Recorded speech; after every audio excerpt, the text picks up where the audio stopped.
আসসালামু আলাইকুম ওয়া রাহমাতুল্লাহ। মিউ টিভি বাংলা নিউজে আপনাদের স্বাগতম। আজ 24শে জুন 2026। সাথেই থাকছি আমি নূর হাফিজা।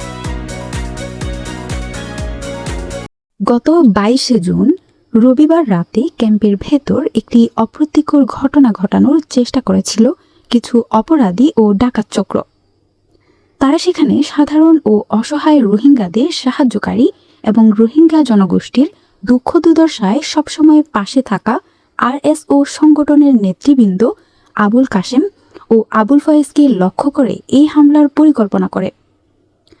রবিবার রাতে প্রায় 20 থেকে 25 জন সশস্ত্র অপরাধী ওই এলাকায় এসে তাদের উপর হামলার উদ্দেশ্যে জড়ো হয়েছিল বলে ক্যাম্পের সাধারণ মানুষের দেওয়া বিভিন্ন তথ্য ও রিপোর্ট থেকে জানা গিয়েছে। পরবর্তীতে রবিবার রাতে যখন তারা এই হামলার উদ্দেশ্যে বড় ধরনের বৈঠক করছিল, তখন সচেতন সাধারণ নাগরিক ও স্থানীয় জনগণ বিষয়টি বুঝতে পেরে দ্রুত বাংলাদেশ সরকার ও আইন শৃঙ্খলা রক্ষাকারী বাহিনীকে এই সংক্রান্ত তথ্য ও সংবাদ পৌঁছে দেয়। বাংলাদেশ সরকারের আইন শৃঙ্খলা রক্ষাকারী বাহিনী তাৎক্ষণিকভাবে পরিস্থিতির উপর নজরদারি শুরু করলে এবং তাদের অবস্থান টের পেয়ে অপরাধী চক্রটি ক্যাম্প ছেড়ে বাইরে পালিয়ে যেতে বাধ্য হয়।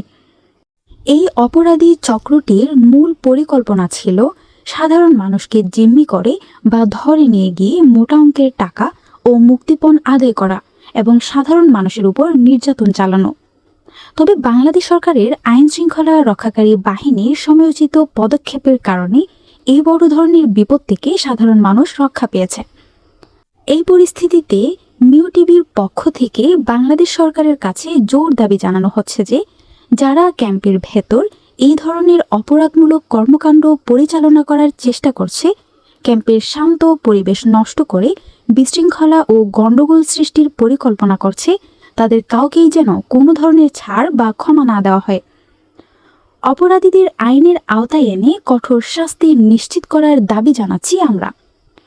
গতকালের সংবাদেও আমরা জানিয়েছিলাম যে বালুখালী রোহিঙ্গা শরণার্থী ক্যাম্পের আশেপাশের স্থানীয় বাসিন্দা ও গ্রামবাসীদের সাথে বিগত সময়ে ঘটে যাওয়া কিছু অপরাধমূলক ঘটনার বিষয়ে তথ্য পাওয়া গিয়েছে।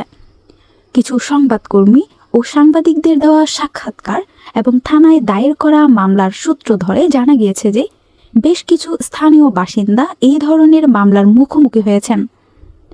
মামলার পর থেকে ওই এলাকার স্থানীয় বাসিন্দারা বিভিন্নভাবে হয়রানি ও প্যারেশানির শিকার হচ্ছেন। এখানে আমাদের মনে রাখা দরকার, যারা আমাদের রোহিঙ্গাদের থাকার জন্য জায়গা দিয়েছেন, নিজেদের এলাকায় স্থান দিয়েছেন, তাদের এই অবদানকে কোনোভাবেই অস্বীকার করা যায় না। যারা আমাদের আশ্রয় দিয়েছেন, তারা যদি আজ আমাদের কারণে প্যারেশানির শিকার হন, তবে তা হবে অত্যন্ত দুঃখজনক। আমাদের কারণে যদি স্থানীয় জনগণের ক্ষতি হয়, তবে আমরা এই দেশে কিভাবে শান্তিতে থাকব? এদেশের সরকার ও জনগণ আমাদের কিভাবে মেনে নেবে? তাই মিউ টিভির পক্ষ থেকে সমগ্র রোহিঙ্গা জনগোষ্ঠীর প্রতি বিনীত অনুরোধ ও আহ্বান, আপনারা কোনো ধরনের উস্কানিতে কান দেবেন না। অনলাইন ও বিভিন্ন সোশ্যাল মিডিয়ায় সামাজিক যোগাযোগ মাধ্যমে কোনো নির্দিষ্ট ব্যক্তির বিরুদ্ধে মিথ্যা অপপ্রচার, গুজব বা প্রোপাগান্ডা ছড়ানো থেকে বিরত থাকুন। কারো ছবি বা তথ্য নিয়ে ইন্টারনেটে ঠাট্টা মশকারা অথবা ফিতনা ফাসাদ সৃষ্টি করা সম্পূর্ণ বন্ধ করুন।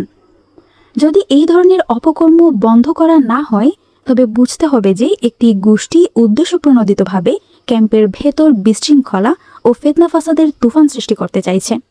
যারা এই ধরনের সমাজ বিরোধী ও উস্কানিমূলক কাজ করছে, বাংলাদেশ সরকারের কাছে আমাদের দাবি, অনতিবিলম্বে তদন্ত সাপেক্ষে তাদের চিহ্নিত করে দেশের প্রচলিত আইন অনুযায়ী গ্রেফতার করা হোক এবং দৃষ্টান্তমূলক শাস্তির ব্যবস্থা করা হোক। এই বার্তা ও আশাবাদের মধ্য দিয়েই আজকের প্রতিবেদনটি শেষ করছি। আসসালামু আলাইকুম ওয়া রাহমাতুল্লাহ।